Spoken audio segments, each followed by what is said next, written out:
Hi, we are here again with yet another one of the Neisson rums that somewhat define who they are in this day and age. They still have the regular run of rums that are issued at a more everyday audience, but what we find is that they do have forays into the exclusive, extreme upper crust, and that would be like the Armada, the Mizunara casks, and so on, or the Zetwal series, which is the Star Series, which have prices in the five figures that most of us simply can't approach. But there are rums that are very good, that are still a bit better than the normal, that are aimed at a slightly more discerning audience, but aren't that bank breaking, shall we say. And this is one of them. This is the Neisson Rum Agricole Vieux, and should be a Très Vieux, but okay, um, called the XO Full Proof.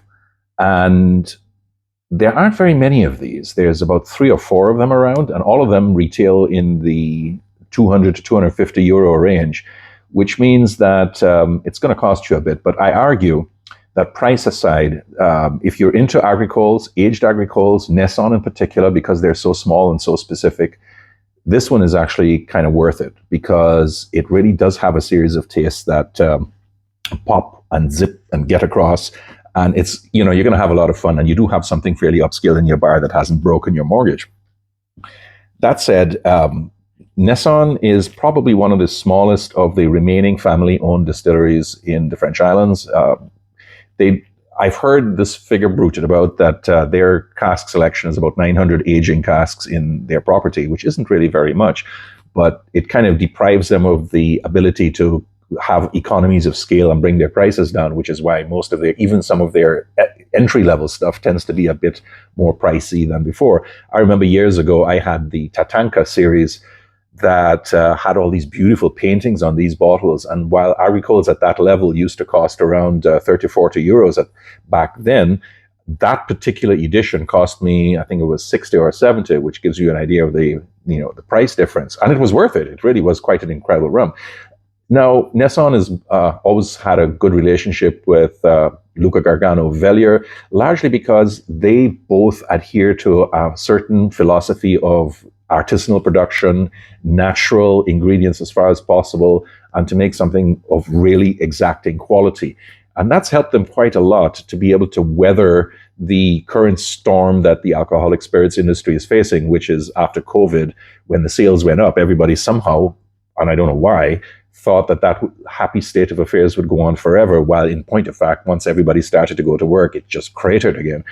So it's getting hard to kind of like make a buck, so to speak, with spirits, no more so than with rum.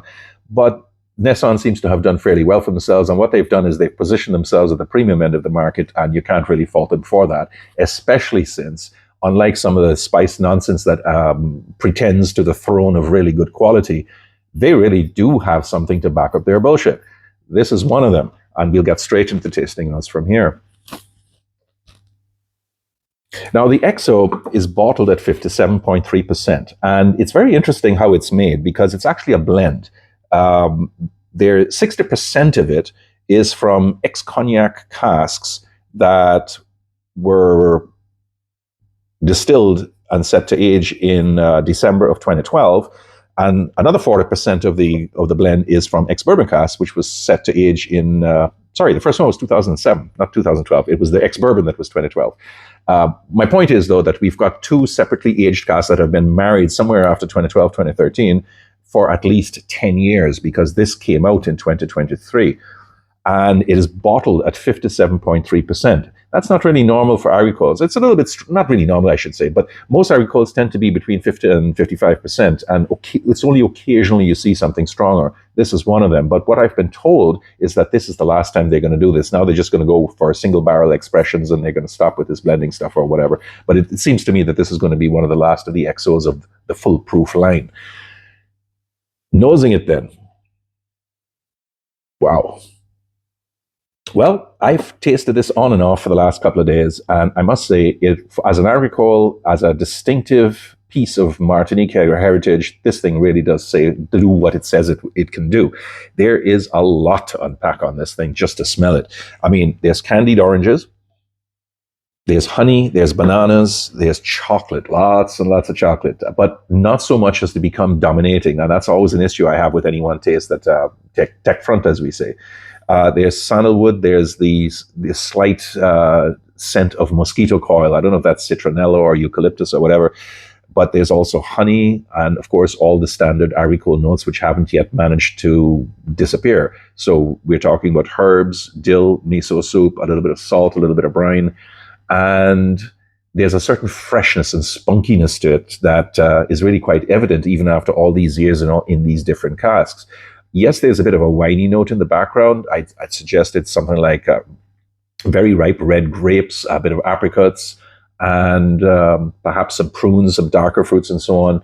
But there's a nice citrus line to it too, a bit of a lemon zest or orange peel or something like that. There's also some balsamic vinegar, the kind that's infused with figs. I mean, look at that list of tasting notes. There's just so much of it. And none of it is either better or worse or stronger or weaker than any other. It's just like they come across like a parade, like a parade ground where one after the other simply comes there, makes itself felt, and then withdraws to let the next one take its place, which is really kind of nice. And as it settles down and you taste it, you start to get a little bit more of the citrus side of things. Yes, there's all of that grapiness, the wininess from the cognac cask. Doesn't become destabilizing in any sort of way, though. What you do find is that some of the flavors are dialed down and some come up. So you get the bitter chocolate that still remains. You get a bit of sandalwood, a bit of eucalyptus. You get some of that smoke and leather of a nicely aged product. You get sweet paprika. You have as well some cinnamon, and that honey is always there curling around and coiling about in the background, which is leading to a finish that, man, this thing just lasts. Yeah, it's good. It's really, really good. I like this one.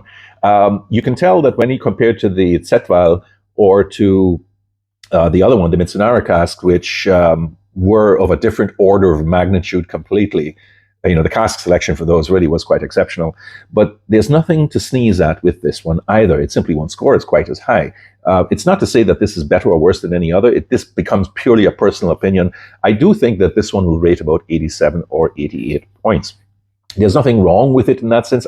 What I like about it more than anything else is that it is just on the edge of being affordable by people who pool their resources or save a little while to buy something more than a Sailor Jerry's or a Kraken or some spice nonsense, or even some of the stuff that positions itself as premium, even though it really isn't. There's a certain whiskey element to it that I particularly like. Usually that's disconcerting and doesn't always work. I think a bourbon lover would really appreciate this, and even some single malt people who like their Campbelltowns or Speyside or Lowlanders and so on would probably find something to appreciate here too. So it shouldn't just be relegated to nothing but rum people.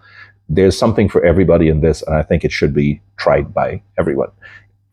That's just a personal opinion, of course, but I want to leave it there for now. That's it. Neisson has always been a rum that I don't pay enough attention to, and it has been a kind of like an underground cult favorite for me. I'm glad I got to try the three that I did, because God knows I wouldn't be able to buy them myself. But now I have, and now you have through me. And if you ever do get a chance to try them, I think you should. By all means, leave me a comment if you think I'm kind of out to lunch on some of the stuff that I've talked about here. But whatever the case is, just enjoy yourselves and have a very good day. I will talk to you next time. Take care. Bye-bye.